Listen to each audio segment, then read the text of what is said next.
Bom, pegando até esse ponto então do nosso mercado e saindo de equities indo para a parte de renda fixa que você citou. Cara, o cara poderia estar melhor pegando uma incentivada. Agora a gente está vendo o título público pagando IPCA mais 6,5.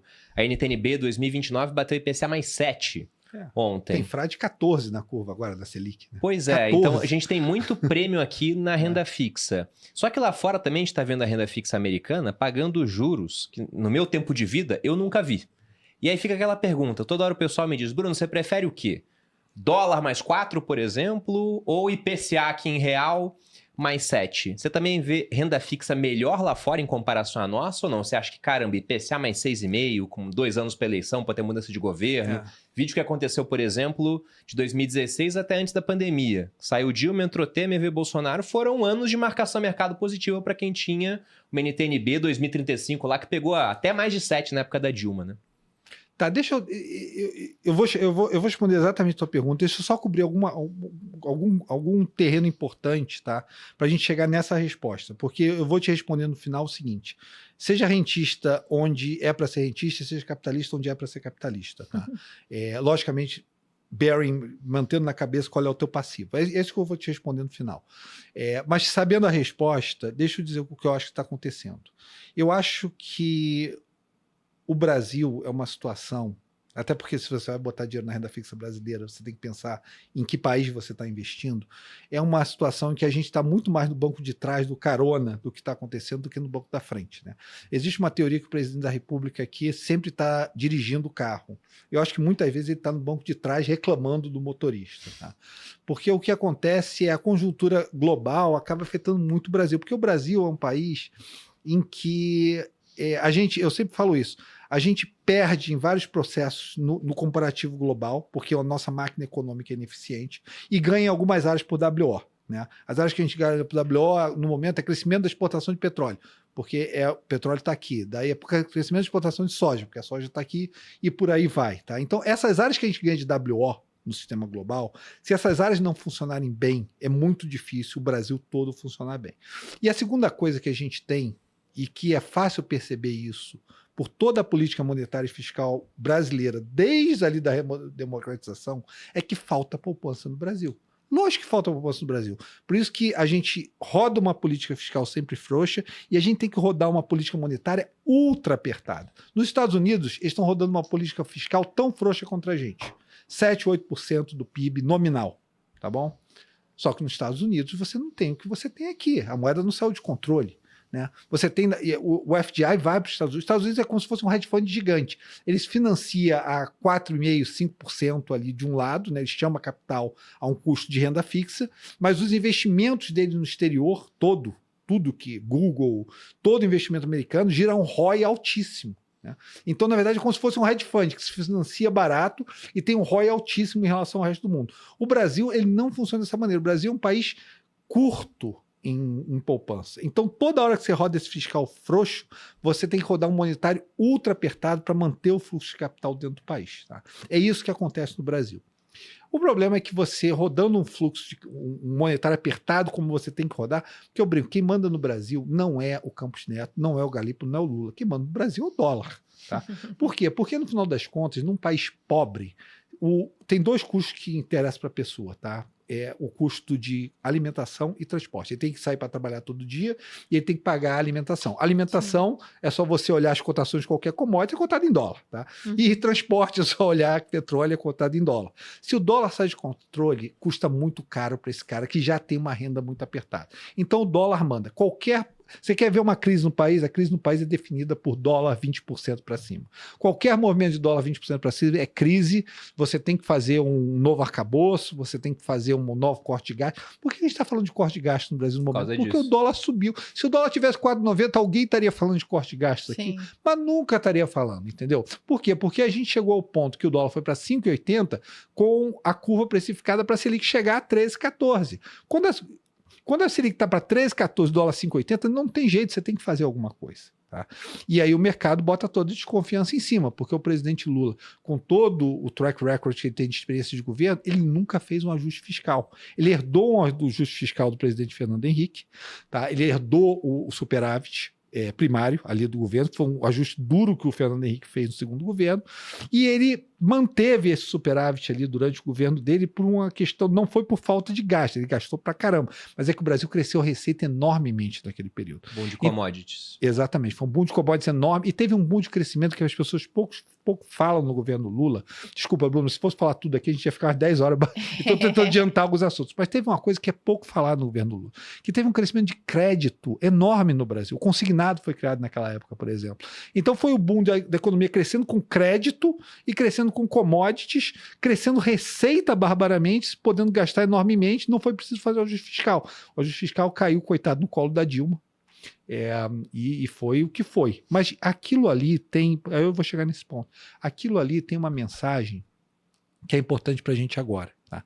A economia brasileira, naquele episódio da Dilma, tá? Quando o Tombini tentou levar os juros a 7, teve que voltar e a economia colapsou naquele período. Aqui, a gente só está voltando a renda per capita do Brasil daquela época agora. A gente passou uma década tentando recuperar a renda per capita brasileira. Tá? Tamanho foi a queda que aconteceu naquele momento. Foi uma das maiores quedas de PIB de um país que não estivesse em guerra. Tá? Isso é uma história que deve chamar atenção para a gente. Por que eu estou falando isso? Porque o presidente Lula nunca fez o ajuste fiscal. O mercado duvida que ele seja capaz de fazer. Lógico, né? Se eu nunca fiz isso, né, me mostra que você é capaz de fazer. Mas tem uma coisa interessante aí. Se você pensa, se você olha o delta fiscal brasileiro, desde o final do governo Bolsonaro, foi o Bolsonaro que começou esse problema fiscal, essa questão fiscal, porque para se reeleger valeu tudo naquele momento, o esforço fiscal foi enorme. Daí o Lula chegou e pegou o movimento já andando e fez a PEC da transição em cima. Esse impulso fiscal foi de mais de 3% do PIB. Tá? Então a gente cresce PIB hoje a mais de 3% e o consumo brasileiro cresce a 4,7% em virtude desse esforço enorme.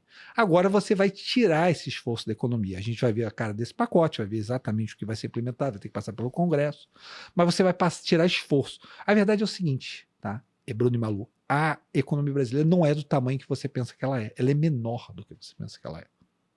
Por quê? Porque, na verdade, ela só é do tamanho que ela é hoje, o consumo só cresce 4,7%, porque você fez 3% de esforço fiscal. Lembra, a economia brasileira não era do tamanho que se pensava que ela era antes da Dilma, ela era muito menor e se provou depois disso. O medo que eu tenho aqui, aí eu vou chegar na parte da renda fixa, tá? É que você comece a cortar despesa. Quando você corta despesa, você corta atividade. Quando você corta atividade, você corta a receita. E você conhece esse tipo de movimento, que foi exatamente o movimento da Dilma. A gente tem que estar de olho nisso, tá? Having said that, tá? Tendo dito isso, eu acho que uma pessoa que pensa nos passivos em reais, você fazer a dupla estratégia, né, que é você pegar a renda fixa Brasil com a bolsa, você falou, a bolsa norte-americana, quando você calcula ela vendendo dólar e comprando real, o retorno foi imenso, tá aí 40%, quase 50% de retorno. Sim. Da bolsa americana em real. Essa eu ainda acho que para a pessoa que tem passivo em real, tá, é a melhor estratégia. Você faz... Porque a gente até faz isso no fundo, tá? Que eu chamo de estratégia de duplo carrego. Você compra a bolsa americana, vende a bolsa brasileira, e você compra o real, não contra o dólar, mas contra moedas de carrego ainda menor na Ásia. E para que vai batendo forte? Eu não quero bater no forte, eu quero bater no fraco. Tá? Então você compra o real, que vai bater 14% de juros, contra moedas asiáticas de 2% de juros, ou contra a Europa com juros menor do que nos Estados Unidos, na média. Tá? Aí você faz essa estratégia que te dá o carrego da moeda do real. Aí você faz a segunda estratégia, isso aqui não é rocket, isso não é ciência avançada, não. Isso é estratégia básica de... Quem fizesse isso no Brasil consistentemente é uma estratégia extremamente rentável. Tá?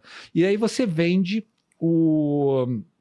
a bolsa brasileira contra a bolsa norte-americana e pega esse carrego também, a estratégia de duplo carrego.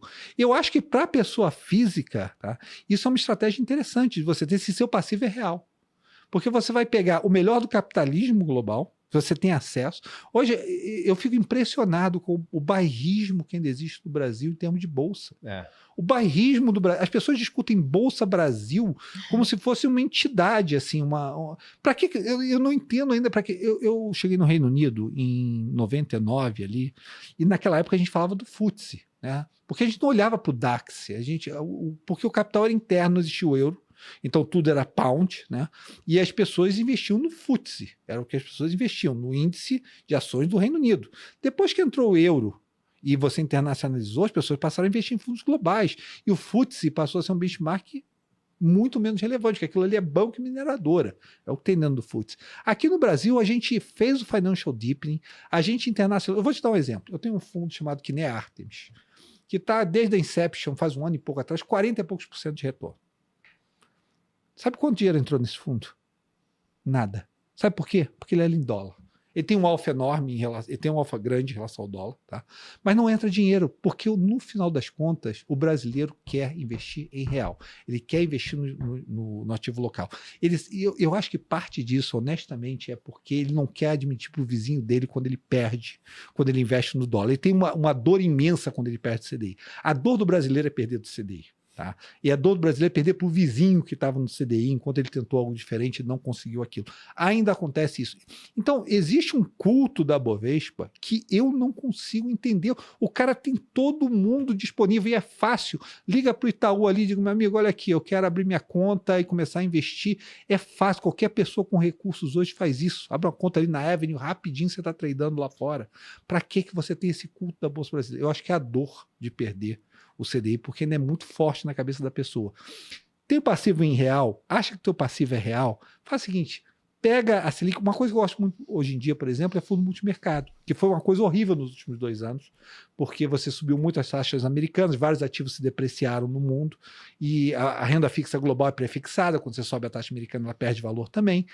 Mas no ambiente atual, eu acho o multimercado uma estratégia muito interessante, porque você pode pegar a Selic, que é bem interessante o juro real no momento, e ao mesmo tempo você pega fundos que hoje em dia, 80% do investimento é lá fora. Porque os multimercados hoje em dia não conseguem. O Brasil foi perdendo relevância e liquidez. Ficou pequeno. Então o multimercado não consegue investir no Brasil hoje. 80% do nosso fundo multimercado hoje em dia é lá fora.